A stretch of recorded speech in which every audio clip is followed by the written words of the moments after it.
bonsoir mes bien-aimés dans le Seigneur. Que notre Dieu soit béni pour cette opportunité qu'il nous donne encore pour écouter sa parole. Donc sans tarder, nous allons nous disposer dans la prière. On est déjà en retard de quelques 12 minutes. En tout cas, on s'excuse pour ce retard. Donc on va prier, implorer la grâce de Dieu. Nous te bénissons, ô grand Dieu, pour ce privilège. C'est un privilège que tu nous donnes encore pour écouter ta parole, pour recevoir de toi la vie, parce que la vie, c'est ta parole, la vie est dans ta parole. Si nous sommes là, c'est pour la vie, pas pour autre chose. Si nous sommes là, c'est pour nourrir notre âme, c'est pour nourrir notre esprit. Nous avons besoin de toi. Parle à chacun de nous d'une manière personnalisée. Parle à chacun de nous de manière à ce que chacun de nous puisse prendre vraiment des décisions pour marcher conformément à ta parole. Nous avons besoin de toi. Merci de nous éclairer. Merci d'enlever la pensée humaine. Merci d'enlever tout ce que l'homme a préparé. Mais nous voulons vraiment t'écouter à travers ces moments. Toi-même, parle à nous parce que ta parole dit, ce n'est plus la peine qu'un homme puisse enseigner un homme. Et toi seul, tu graveras ta parole à nous. À travers ces moments, par ton Esprit Saint, grave ta parole à nous. Par ton Esprit Saint, parle, ô Dieu, à chacun de nous. Sois béni, Seigneur, au nom de Jésus-Christ. Amen. Amen. Donc, aujourd'hui, c'est notre dernier jour, c'est-à-dire c'est le troisième et dernier jour de jeûne et prière. Si nous avons pris ce temps de jeûne et prière, c'était tout simplement pour demander à Dieu de nous assister, pour demander à Dieu la force pour avoir cette qualité qu'il a appréciée dans l'église de Thyatire, c'est-à-dire la constance. Donc nous avons prié et jeûné pour que Dieu nous donne la constance. C'est important. C'est une qualité importante pour notre marche chrétienne. Parce qu'un chrétien qui n'est pas constant, c'est un chrétien qui n'ira pas loin dans le Seigneur. C'est pourquoi nous avons vraiment pris le temps de prier. Nous avons vraiment pris le temps de jeûner pour que Dieu nous donne cette capacité-là, pour que Dieu nous donne cette qualité-là, c'est important. Il est vrai, nous avons l'habitude de jeûner pour d'autres besoins, pour le voyage, pour le travail, pour le mariage. C'est bien, mais nous devons aussi avoir l'habitude de prier pour que Dieu nous donne des qualités. Ça, c'est même prioritaire. Malheureusement, des fois, nous passons plus de temps à demander des choses matérielles au lieu de demander la qualité spirituelle. Parce que quand tu demandes la qualité spirituelle, en réalité, c'est Dieu lui-même que tu demandes pour qu'il vienne habiter en toi. C'est Dieu lui-même que tu demandes pour qu'il vienne te diriger. C'est important. Donc, un vrai chrétien, il est celui qui a toujours cette pensée-là d'être comme Jésus. Alors, demander des qualités spirituelles, c'est-à-dire les fruits spirituels, c'est vraiment quelque chose de très important. Donc, ayons cette habitude, cultivons cette habitude vraiment de commencer à demander des qualités spirituelles. Parce que beaucoup jeûnent seulement pour le pain, beaucoup jeûnent seulement pour des choses matérielles. Dieu n'est pas contre, mais c'est que Dieu cherche d'abord que nous ayons des qualités pour l'attirer. Ça, c'est très important. Prenons l'exemple de Salomon. Prenons l'exemple de Salomon. Donc, prenons nos Bibles dans 1 Roi 3. 1 Roi 3. Donc, l'exemple de Salomon, c'est 1 Roi 3, 1 Roi 3, versets 4 à 9. Écoutons bien ce récit de Salomon. Là, nous allons vraiment comprendre l'importance de chercher premièrement le fruit de l'esprit. C'est-à-dire que nos moments de jeûne et prière soient en priorité pour chercher d'abord le fruit spirituel, soit en priorité pour chercher d'abord la qualité spirituelle. Après, on pourra demander ce que nos cœurs désirent, il n'y a pas de problème. Mais cultivons vraiment cette culture-là, c'est-à-dire de demander premièrement les qualités spirituelles. Écoutons l'histoire de Salomon. Nous allons comprendre l'importance de chercher premièrement à avoir le fruit de l'esprit dans nos vies. 1 Roi 3 à partir du verset 4 à 9. Le roi s'est rendu à Gabon pour y sacrifier, car c'était le principal de haut lieu. Salomon offrit 1000 holocaustes sur l'autel. À Gabon, l'Éternel apparut en songe à Salomon pendant la nuit, et Dieu lui dit, « Demande ce que tu veux, je te donne. » Salomon répondit, « Tu as traité avec une grande bienveillance ton serviteur David, mon père, parce qu'il marchait en ta présence dans la fidélité, dans la justice, dans la droiture de cœur envers toi. Tu lui as conservé cette grande bienveillance et tu lui as donné un fils qui est assis sur son trône, comme on le voit aujourd'hui. Maintenant, Éternel mon Dieu, tu as fait régner ton serviteur à la place de David, mon père. Et moi, je ne suis qu'un jeune homme. Je n'ai point d'expérience. Ton serviteur est au milieu du peuple que tu as choisi, peuple immense qui ne peut être ni compté, ni nombré à cause de sa multitude. Accorde donc à ton serviteur un cœur intelligent pour juger ton peuple, pour discerner le bien et le mal. Car qui pourra juger ton peuple, ce peuple si nombreux? Ici, on voit le cas de Salomon. Salomon qui avait pris le pouvoir à la place de son père, donc il était devenu roi à la place de son père. Un jour, Dieu lui apparut la nuit. Dieu a dit, Salomon, demande-moi ce que je vais te donner.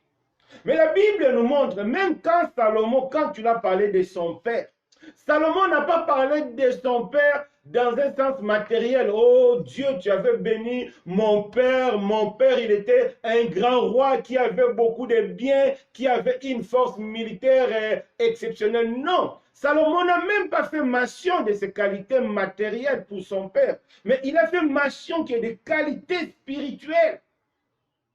Il dit donc, il marchait en ta présence dans la fidélité, dans la justice, dans la droiture du cœur. Donc, ce qui intéresse Dieu, premièrement, c'est nos qualités spirituelles. C'est le fruit de l'esprit en nous. C'est lui qui va attirer la faveur de Dieu. C'est lui qui veut être ami de Dieu. Doit apprendre à chercher d'abord le fruit de l'esprit. Doit apprendre à chercher d'abord les qualités spirituelles. Le matériel vient après. On voit même Salomon, pour parler de son père, il n'a pas même fait allusion des choses matérielles, mais il a fait seulement allusion des qualités spirituelles de son père. Et lui-même, quand Dieu l'a demandé, dis-moi, demande-moi tout ce que tu veux, je vais te donner. J'imagine aujourd'hui, si Dieu vient nous demander, si Dieu te demande, demande-moi qu'est-ce que tu veux. Pourquoi? Beaucoup vont demander des avions, des voitures, d'être des grands pasteurs, d'être des grands prophètes, d'avoir des grandes assemblées. Oui, c'est comme un frère. Le pasteur là qui avait fait le faux miracle de la résurrection. Au lieu de se repentir, mais quand tu parles, il met d'abord en avant ses qualités. Vous savez que moi, je suis un prophète, un voyant. J'ai beaucoup d'argent, je suis milliardaire. Vous savez que j'ai une assemblée de 22 000 personnes. Mon frère, ces qualités-là, Dieu n'a rien à faire avec ça. Tu peux avoir une assemblée d'1 milliard de personnes. avec les faux miracles, Dieu n'est pas d'accord avec toi. Ce n'est pas ça qui intéresse Dieu. Ce qui intéresse Dieu, c'est le fruit spirituel, parce que Dieu veut voir en nous l'image de son Fils. C'est tout ce que Dieu cherche dans nos vies. Avoir l'image de son Fils. Pourquoi? Parce que seul Jésus qui fait plaisir à Dieu. Donc si tu as l'image de Jésus en toi, c'est que tu fais aussi plaisir à Dieu, c'est que tu seras aussi agréable à Dieu. C'est pourquoi Salomon n'a pas demandé une puissance matérielle. Salomon n'a pas demandé une forte armée, mais Salomon a demandé seulement, donne-moi un cœur intelligent pour juger ton peuple. Donne-moi le discernement du bien et du mal. Donc, demander à Dieu la qualité spirituelle, c'est quelque chose qui fait beaucoup plaisir à Dieu. Et Dieu l'a dit, parce que tu n'as demandé que ça, je pensais que tu allais demander même la force pour écraser tes ennemis. Mais parce que tu as demandé que ça, des qualités spirituelles pour mon peuple. C'est-à-dire, quand tu montres que Dieu est ton intérêt principal, parce que le fait de diriger le peuple de Dieu, c'était équivalent à aimer Dieu de tout son cœur, parce que tu aimes son peuple. Et Dieu, nous connaissons tous ce que Dieu a fait avec Salomon. Dieu a béni Salomon. Salomon, l'homme le plus intelligent, l'homme le plus riche, l'homme le plus tout. Tout simplement parce qu'il a cherché d'abord la qualité spirituelle. Il a cherché d'abord le fruit de l'esprit. C'est pourquoi nous aussi, nous avons gêné et prié pour demander la qualité spirituelle qui est la constance. C'est important. Dieu veut voir en nous des hommes constants. C'est ça ce qui fera plaisir à Dieu. C'est important, mes bien-aimés. Donc, celui qui cherche l'intérêt de Dieu, premièrement, Dieu s'occupera aussi de ses intérêts. C'est comme Salomon. Parce qu'il a cherché l'intérêt de Dieu, a bien jugé son peuple, et Dieu s'est occupé de lui. Donc ça, c'était vraiment pour nous montrer l'importance des jeûnes et prières pour demander la constance. Parce que c'est ça qui va attirer la faveur de Dieu dans ta vie. C'est ça qui va attirer Dieu dans ta vie. C'est ça, la constance. Le matériel, c'est bien, le mariage, c'est bien, le travail, c'est bien, mais ce sont des choses secondaires. Ça ne va pas attirer Dieu. Quelle que soit la beauté de ton mariage, ça ne va pas attirer Dieu. Mais c'est la beauté de ton cœur qui va attirer la faveur de Dieu, qui va attirer la grâce de Dieu. Donc, mes bien-aimés, vous avez compris l'importance de chercher premièrement les qualités spirituelles dans notre vie. Donc, à partir d'aujourd'hui, ayons cette habitude-là de chercher la qualité spirituelle, l'amour, la bonté, la bienveillance, c'est-à-dire le pardon. C'est-à-dire, si tu n'as pas ces qualités, prends l'habitude de prier et jeûner pour avoir ces choses. En prenant l'habitude de prier et jeûner pour avoir ces choses, mon frère, ma soeur, tu vas attirer la faveur de Dieu dans ta vie. Tu vas attirer la présence de Dieu dans ta vie. Parce que c'est ces choses-là que Dieu aime. En ayant ces choses en toi, c'est que tu cherches à être à l'image de Christ. Or, c'est l'image de Christ qui attire la gloire de Dieu. Donc, prenons vraiment le temps de prier et de jeûner pour chercher des qualités. Donc, c'est pourquoi nous, on avait pris cette décision, parce que avoir la qualité comme constance dans la vie, c'est important. Donc, le premier jour, on avait vu que la constance, c'est quoi? C'est le désir de vouloir toujours être agréable à Dieu. Donc, celui qui est constant dans le Seigneur, c'est celui qui a toujours ce désir de plaire à Dieu. C'est celui qui a toujours ce désir de manifester, c'est-à-dire la nature du Christ. C'est celui qui a toujours ces plaisirs-là d'obéir à Dieu. C'est-à-dire un homme constant, un homme qui a la constance dans sa voie, c'est celui-là qui cherche toujours à plaire à Dieu. C'est ce qu'on avait vu le premier jour. Et on a compris que pour avoir cette qualité, la première des choses, nous devons d'abord demeurer dans le Seigneur. Parce que seul le Saint-Esprit qui peut nous donner cette qualité. L'homme de lui-même ne peut rien avoir comme le Seigneur a dit. Si vous voulez porter le fruit dans votre vie, moi, je dois d'abord être votre sémence. C'est pourquoi nous avons prié et jeûné pour que Jésus-Christ soit notre sémence, pour qu'il nous donne la force de manifester cette qualité qui est la constance. Donc, le premier jour, on avait compris, c'est vraiment ce désir-là d'être agréable à Dieu. C'est vraiment ce désir-là de plaire à Dieu. C'est vraiment ce désir-là de manifester la nature de Jésus. Donc, un homme constant, c'est celui qui manifeste la nature de Jésus. Et le deuxième jour, on avait compris aussi avec le frère Maouto que la constance, c'est aussi le fait de persévérer pour un objectif. Donc, nous, étant des chrétiens, nous devons persévérer. Donc, nous devons être constants, mais pour un objectif bien déterminé, pour un objectif noble. Quel est cet objectif noble? C'est le salut, c'est être prêt pour l'enlèvement. C'est ça. Donc, nous devons être constants pour plaire à Dieu. Nous devons être constants pour le salut. Nous devons être constants pour l'enlèvement. C'est ça l'objectif noble. C'est-à-dire la constance, c'est le fait de persévérer pour un objectif. Et aujourd'hui, le troisième jour, nous allons comprendre que la persévérance, c'est l'expression visible de la constance. C'est-à-dire, celui qui est constant, c'est celui qui est persévérant.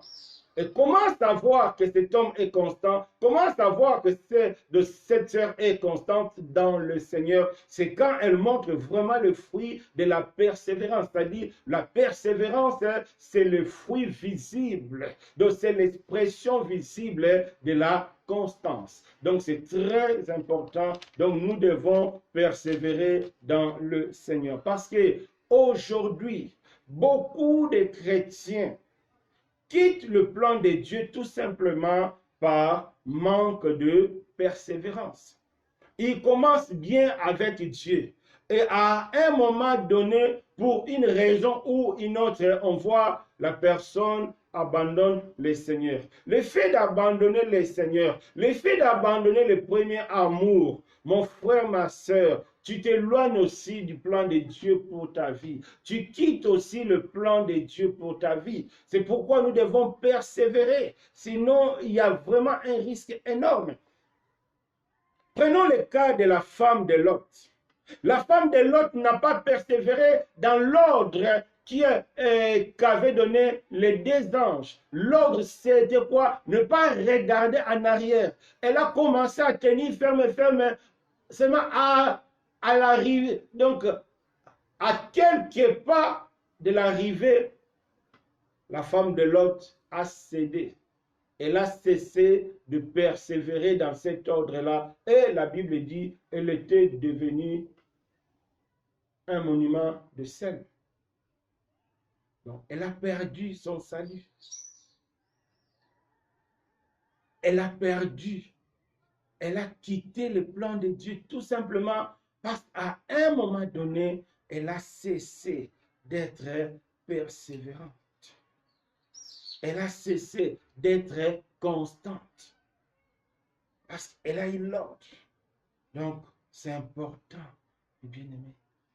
Donc, la persévérance, c'est très capital pour nous. Si nous voulons aller loin, donc nous devons vraiment persévérer dans le Seigneur.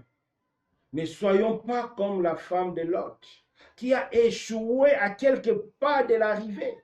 C'est triste, qui a passé tout le temps dans le Seigneur, mais et quelques temps seulement qu'il te reste pour que tu vois la gloire de Dieu, tu abandonnes. Non. Donc Dieu nous appelle à persévérer. Or, pour persévérer, nous devons avoir cette qualité de constante. Ça va nous permettre de se maintenir dans le Seigneur. Ça va nous permettre d'aller de gloire en gloire. Donc c'est vraiment important, mes bien-aimés. Retournons dans notre exemple, dans notre texte de base qui est le livre d'Apocalypse 2. Apocalypse 2.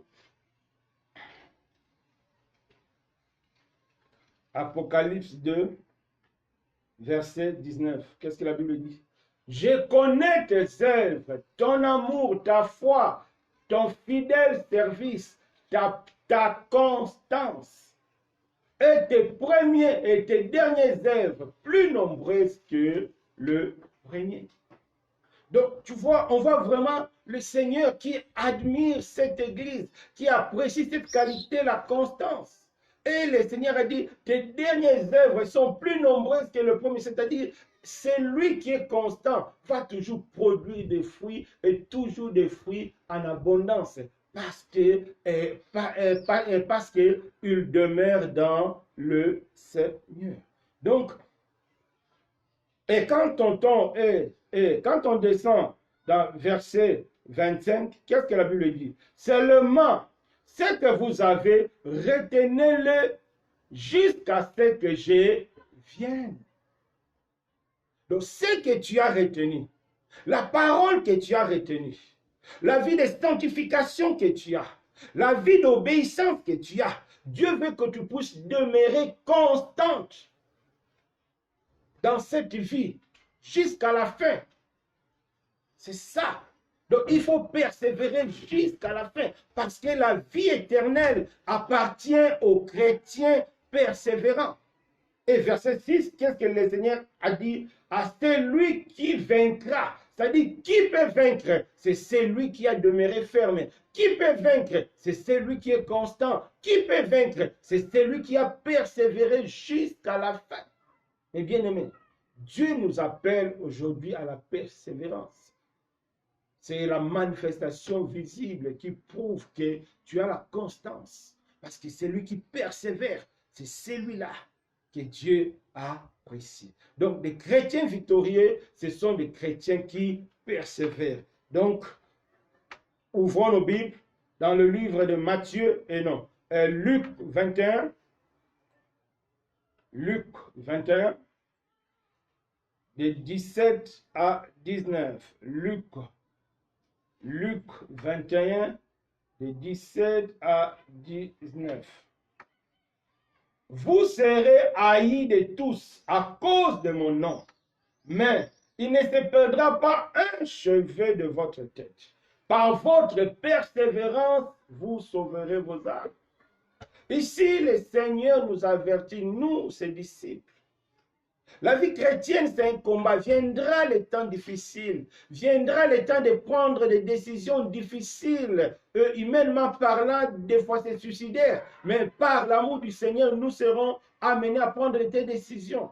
Et Dieu nous dit, si nous prenons de telles décisions, et c'est par la persévérance, c'est-à-dire, quel que soit ce qui va arriver, quelle que soit l'opposition, mais nous devons demeurer fermes. Donc nous devons persévérer. Pourquoi? C'est par la persévérance que nous serons sauvés. Par votre persévérance, vous sauverez vos âmes. Donc la persévérance est très importante. La persévérance est très capitale. Dieu t'appelle aujourd'hui à être persévérant. Dieu t'appelle aujourd'hui à être persévérante, mon frère, ma soeur. Cherchons cette qualité, ces fruits de l'esprit. Prions, gênons pour être persévérants. Dieu ne veut pas que notre vie, aujourd'hui on prie, demain on ne prie pas, une semaine on abandonne. Non, Dieu veut que nous soyons persévérants, c'est important. Prenons encore nos Bibles, Matthieu 24. Matthieu 24. Versets 12 à 13.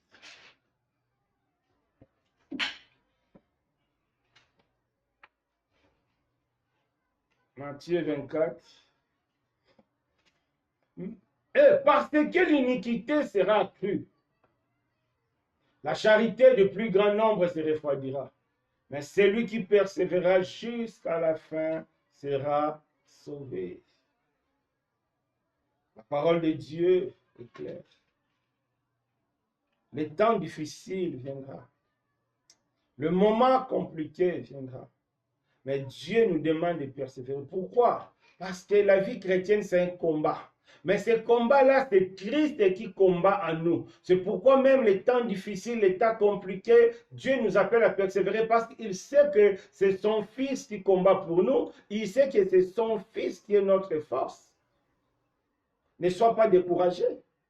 C'est Jésus qui te donnera la force de persévérer. C'est lui qui combat en nous. Donc, c'est important. Donc, persévérons dans le Seigneur. Si nous demeurons fermes jusqu'à la fin, et la Bible dit, nous serons sauvés. Pourquoi? Parce que si nous demeurons fermes jusqu'à la fin, équivaut à être trouvés sans tâche, sans rite. C'est ça. C'est par la grâce qu'on va y arriver. Ce n'est pas par notre propre force. Donc, mes bien-aimés, persévérons dans le Seigneur. Pourquoi alors devons-nous persévérer? Quelles sont les raisons qui vont nous pousser à persévérer? Quelles sont les raisons? Ici, le Seigneur nous a dit, oui, nous allons persévérer jusqu'à la fin pour être sauvés. C'est important. Mais étant des hommes sur la terre, nous devons persévérer pour être sauvés. Pourquoi? Parce que premièrement, nous ne connaissons pas le jour ni l'heure. Donc nous devons persévérer. Donc pour être sauvés, nous devons être en permanence, c'est-à-dire dans une attitude de persévérance, parce que nous ne connaissons ni le jour ni l'heure. C'est pourquoi nous devons persévérer. Pourquoi devons-nous persévérer? Parce que nous ne connaissons ni le jour ni l'heure. Personne ne connaît le jour.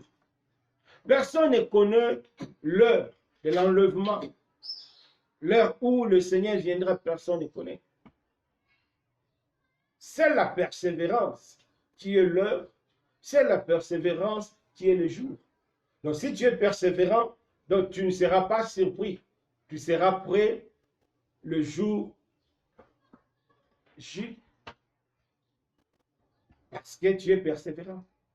C'est ça la première raison qui va vraiment nous pousser à persévérer. Parce que nous ne connaissons ni le jour ni l'heure. C'est important.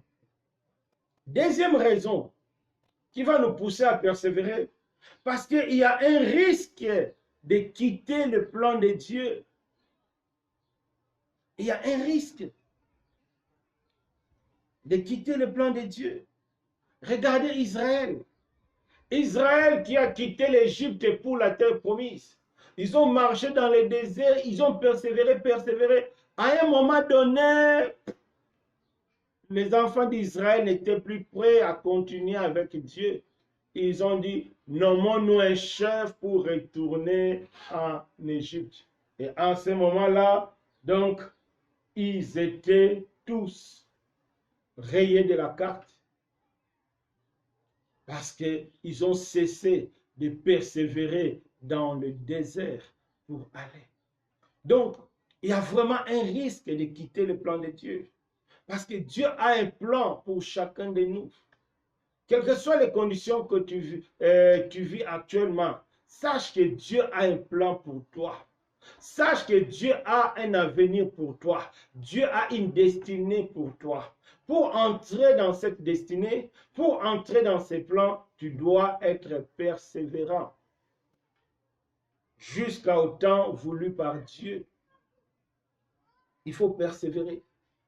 C'est comme Abraham.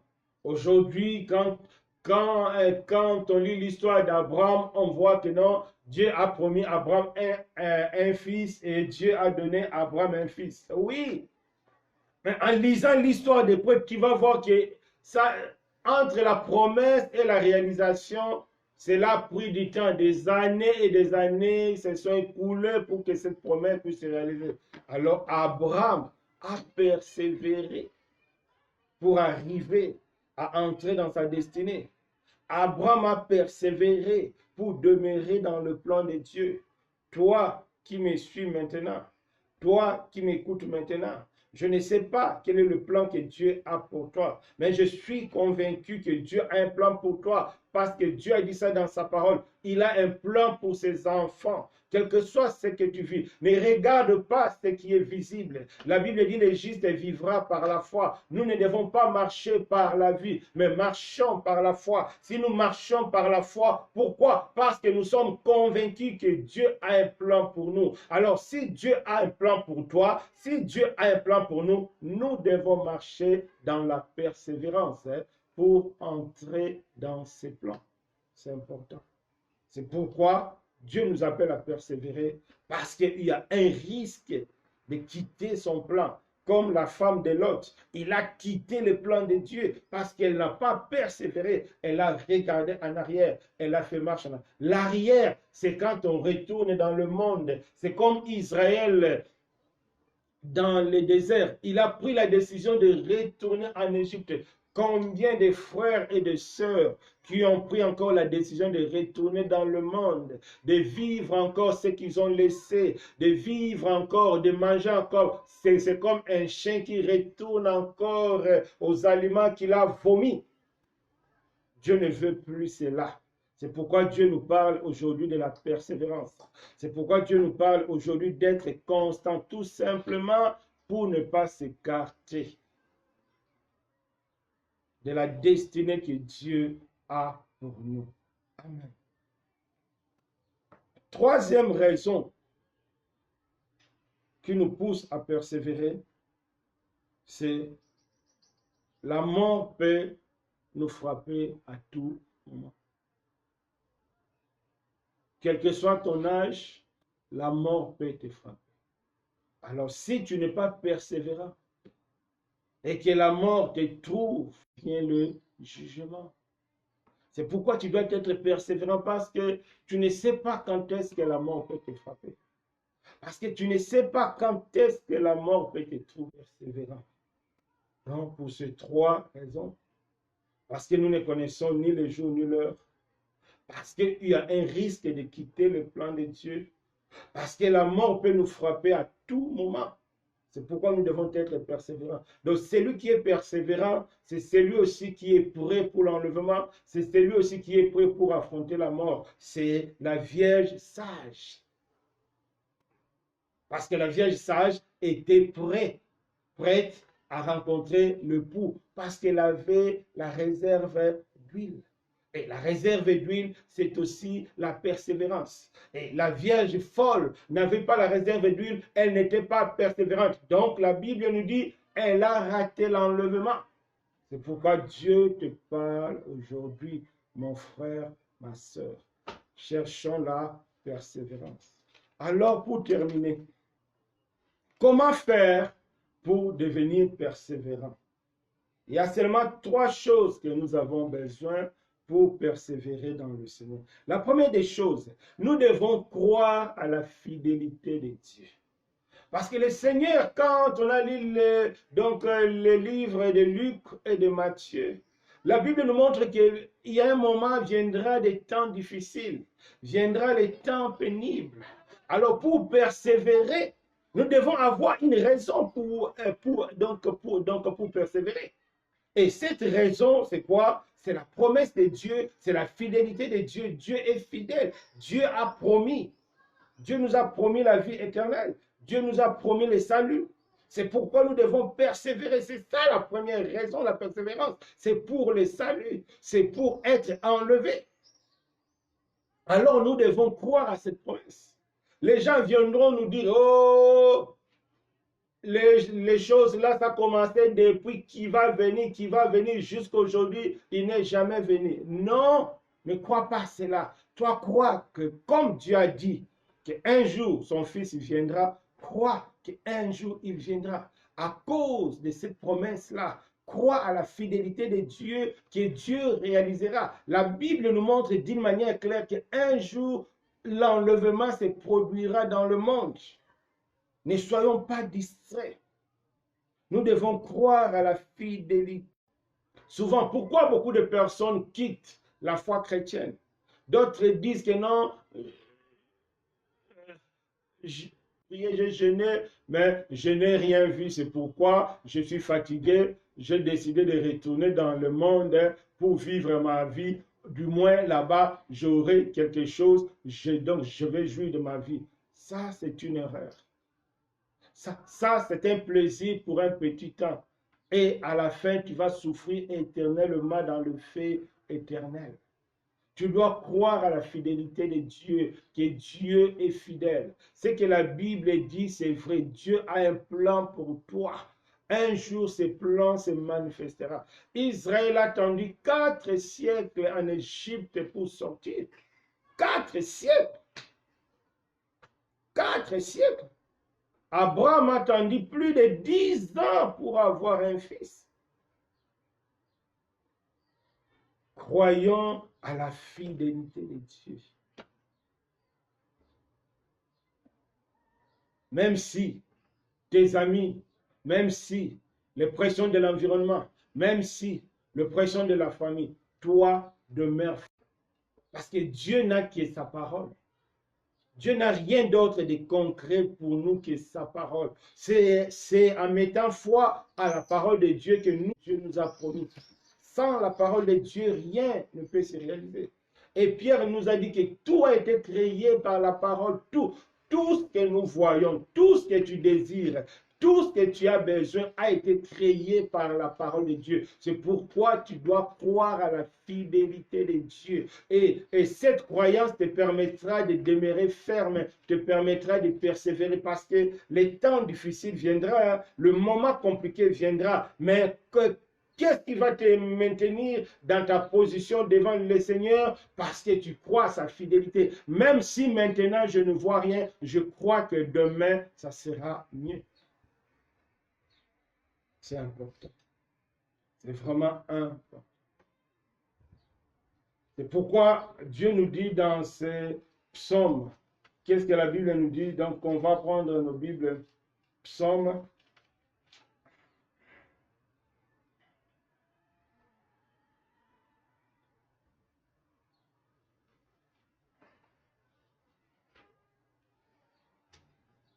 Psaume 36, verset 10. Psaume 36, verset 10, qu'est-ce qu'elle lui a dit? Car auprès de toi est la source de la vie. Par ta lumière, nous voyons la lumière. C'est même la méditation d'aujourd'hui que j'ai envoyée. Donc, par ta lumière, nous voyons la lumière. C'est-à-dire, c'est par le bonheur de Dieu que nous aurons le bonheur. C'est par la force de Dieu que nous aurons la force. Or, le diable n'a pas le bonheur. Le diable n'a pas de bonnes œuvres. Donc, si tu suis le diable, si tu suis les mensonges du diable, parce que Dieu, par sa lumière, que nous aurons sa lumière, c'est par ses bienfaits que nous aurons nos bénédictions. Et le diable, parce qu'il est déjà condamné, c'est par la condamnation du diable aussi que nous serons condamnés. Parce que lui, il est déjà condamné, il ne faut pas le suivre. C'est pourquoi nous devons croire à la fidélité de Dieu. C'est vraiment important, mes bien-aimés, de croire à la fidélité de Dieu. Nous devons croire qu'il n'est jamais trop tard avec le Seigneur. Il n'est jamais trop tard. Il ne faut jamais se désespérer. Tant que tu es vivant, tout est possible. Prenons le cas de Sarah, la mère d'Isaac. Des stériles étaient vivants. Tout est possible. Tant que tu es en vie, mon frère, ma soeur, tout est possible. Regarde l'histoire de Lazare. Ils ont envoyé des messages. Seigneur, viens, ton ami est malade. Le Seigneur a tardé un peu à venir. Lazare est mort. Et quand le Seigneur est venu, la sœur a dit, oh Seigneur, si tu étais là, mon frère n'allait pas mourir. Non! Jésus savait que le bon moment, c'est le jour où il était venu. C'est ça le bon moment.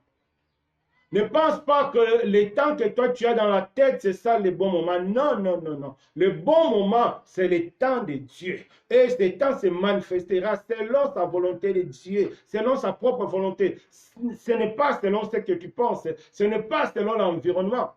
Tu dois seulement croire à la fidélité de Dieu. Tu dois seulement faire confiance à Dieu. Il n'est jamais trop tard dans le Seigneur. Tant que tu es en vie, tout est possible. Est-ce que vraiment tu crois à cela? Amen. C'est vraiment important. Deuxième chose, si nous voulons demeurer dans la persévérance, nous devons éviter la mauvaise compagnie. La mauvaise compagnie. Aujourd'hui, beaucoup de frères et sœurs ont quitté le chemin de Dieu à cause de la mauvaise compagnie. Si tu es entouré par des personnes qui fument, qui boivent, qui aiment la musique du monde, qui aiment les choses du monde, qui aiment des fêtes, tu seras infecté, mon frère. Tu seras infecté, ma sœur. Ça va t'empêcher de progresser. Ça va t'empêcher de persévérer. Si tu regardes l'histoire des enfants d'Israël, Dieu les avait interdits. Évitez le voisin. Il faut éliminer tous vos voisins. Sinon, ils vont devenir, elle n'a pas éliminé ses voisins. Allez lire la Bible, les livres de Josué, vous allez comprendre que le voisin était devenu un pour Israël. La mauvaise compagnie, c'est un piège pour nous. Nous devons trier des personnes. Parce que si tu es avec des personnes qui prient, qui craignent Dieu, des personnes qui espèrent en Dieu, toi aussi, tu vas grandir dans cette espérance. Mais si tu es entouré de païens, des frères des dimanches qui sont chrétiens que les dimanches, la semaine, ils vivent comme tout le monde, tu vas plonger dans le mal. Tu vas rater le plan de Dieu. Donc nous devons veiller. La mauvaise compagnie. La mauvaise compagnie, c'est toute personne qui ne croit pas en Christ. C'est toute personne qui ne croit pas à la parole de Dieu. Quand une personne ne croit pas à la parole de Dieu et que tu lis l'amitié avec lui, il va te contaminer. Il va te changer. Moi, l'expérience, la petite expérience que j'ai vue de frères et de sœurs ici qui ont abandonné la voie du Seigneur à cause de la mauvaise compagnie.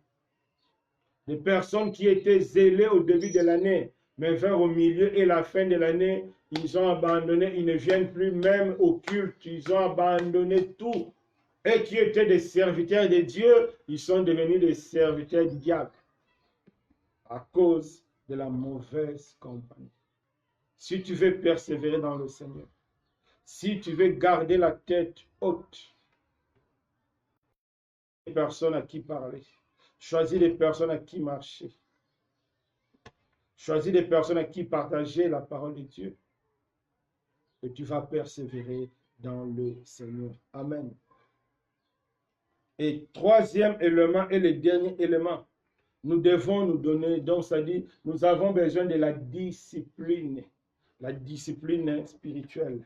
Nous allons prendre nos Bibles, 1 Corinthiens 9, 1 Corinthiens 9, 1 Corinthiens 9, verset 24. On va lire. 1 Corinthiens 9, verset 24.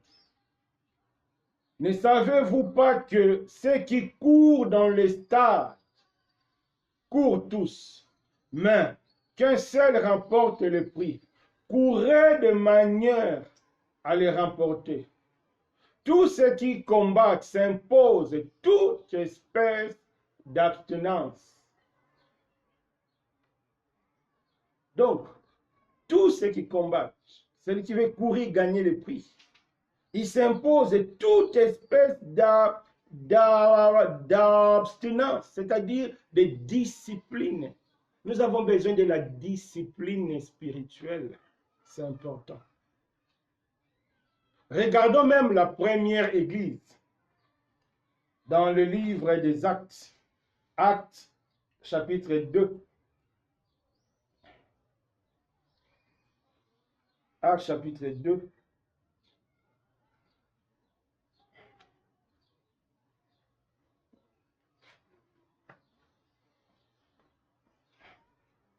À partir du verset 41, donc la Bible dit, ceux qui acceptaient sa parole furent baptisés. En ce jour-là, le nombre des disciples s'augmenta d'environ 3000 âmes.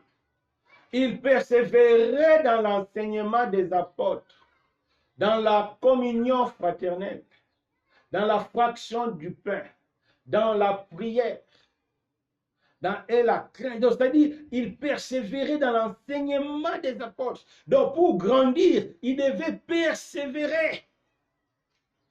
Et c'est donc des disciplines. L'enseignement des apôtres, fraction de pain, la prière, la communion fraternelle. Donc, ils se sont donné une discipline pour grandir dans le Seigneur. C'est pareil pour toi, c'est pareil pour moi. Si tu veux grandir dans le Seigneur, si tu veux persévérer dans le Seigneur, il te faut une discipline. Et sans la discipline, ce n'est pas possible. C'est comme un étudiant qui veut réussir. Il va se donner des disciplines. Il va prendre des mesures. Il va limiter sa liberté, sinon ça ne marche pas.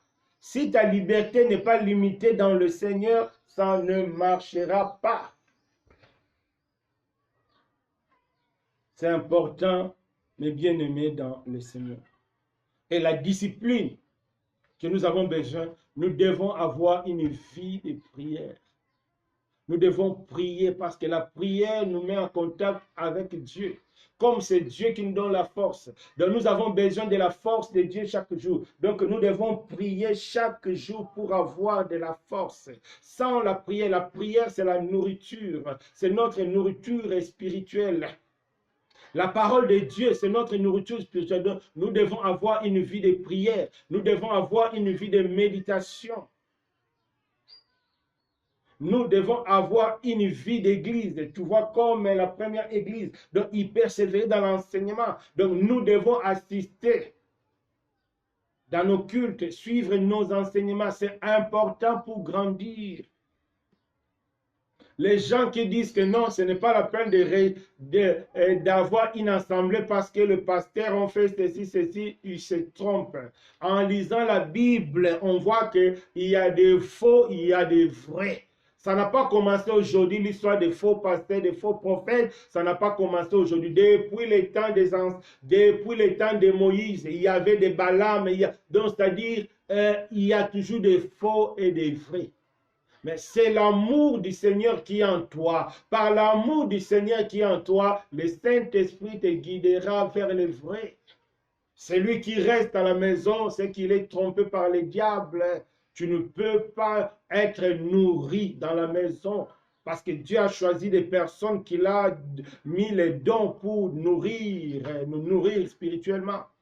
Donc, nous devons avoir la discipline dans la prière, la discipline dans la méditation, la discipline dans nos activités de l'assemblée. C'est très important. Nous devons avoir une vie de sanctification, c'est-à-dire développer en nous la haine du péché. C'est ce que Dieu attend de nous. Donc, mes bien-aimés, la constance nous permettra de persévérer dans le Seigneur. Pourquoi persévérer? Il y a 3 raisons. Première raison, parce que nous ne connaissons pas les jours. Deuxième raison, il y a un risque de quitter le plan de Dieu. Troisième raison, la mort peut nous surprendre. C'est pourquoi nous devons persévérer. Et pour persévérer, nous devons croire à la fidélité de Dieu. Pour persévérer, nous devons éviter la mauvaise compagnie. Pour persévérer, nous devons avoir une discipline spirituelle. C'est important. Mes bien-aimés, que Dieu nous fasse grâce. Donc aujourd'hui, c'est le dernier jour pour notre programme de jeûne et de prière. Mais ce n'est pas le dernier jour pour continuer à prier pour que Dieu puisse te remplir encore, te donner la force de persévérer, te donner la force d'être constant. Donc c'est important. Nous voyons tous le temps présent. Nous voyons tous le signe de la fin du temps. Il est temps de persévérer. La femme de Lot a raté sa destinée parce qu'à un moment donné, elle a cessé de persévérer. Si toi aussi tu cesses de persévérer, tu risques gros. Tu risques de s'écarter de la destinée. Tu risques de rater ce que Dieu a prévu pour toi. Que Dieu nous fortifie. Que Dieu nous donne la force de persévérer. Donc, nous bénissons le Seigneur pour ces 3 jours de jeûne. Nous bénissons le Seigneur parce qu'il nous a exaucés. Nous croyons pas, parce que la Bible dit, si nous demandons, nous devons croire que Dieu a exaucé. Oui, nous croyons que Dieu nous a exaucés. Nous croyons que Dieu nous a donné tout ce qu'il faut. Maintenant, à partir d'aujourd'hui, prenons la décision d'être constante. Donc, nous allons prier. Nous allons prendre le temps de prier. Que chacun de nous puisse prier. Prions pour que Dieu nous aide. Prions pour que Dieu nous assiste. Prions pour que Dieu nous accompagne. Nous avons besoin de lui. Éternel Dieu des armées, nous venons vers toi comme Salomon. Il a trouvé utile d'avoir les qualités spirituelles pour diriger ton peuple que de courir au conseil humain. Nous aussi aujourd'hui, nous avons compris pour notre vie chrétienne, pour être agréable à toi, nous avons besoin de la constance. Nous avons besoin de persévérer comme signe extérieur de la constance. C'est pourquoi nous tournons nos regards vers toi. Aide-nous à avoir cette qualité. Aide-nous à manifester cette qualité. Toi seul, tu sais l'importance de la constance. Toi seul, tu sais l'importance de la persévérance. Nous avons besoin de toi. Nous ne voulons pas être comme la femme de Lot. Nous ne voulons pas être comme Israël dans le désert, mais nous voulons être comme les apôtres qui ont persévéré jusqu'à la fin. Aujourd'hui, si nous te connaissons, c'est grâce à leurs écrits. Nous te demandons de nous assister. Donne-nous la force, ô Dieu, de persévérer. Donne-nous la force, ô Dieu, de persévérer. Merci Seigneur. Merci de nous aider. Surtout que nous sommes dans ce temps de la fin. Tu vois comment l'ennemi va multiplier les pièges. Fais-nous grâce de persévérer pour ne pas tomber dans le piège de l'ennemi. Nous te bénissons, Seigneur, au nom puissant de Jésus-Christ. Amen. En tout cas, que Dieu nous bénisse. Donc, mes bien-aimés, prenons l'habitude à partir d'aujourd'hui de prier et de jeûner pour demander des qualités spirituelles premièrement. C'est-à-dire, priorisons les qualités spirituelles avant de demander autre chose. Demandons d'abord les qualités spirituelles. Faisons comme Salomon. Parce qu'en demandant les qualités spirituelles, en réalité, nous demandons que Dieu lui-même puisse nous guider. Donc, demain, ça sera l'intercession à 18 h. On va envoyer des sujets comme d'habitude. Je vous conseille vraiment de prier parce que la prière, c'est un élément important. Et puis, on se verra le dimanche à 12 h pour notre culte. Que Dieu nous bénisse au nom de Jésus. Amen.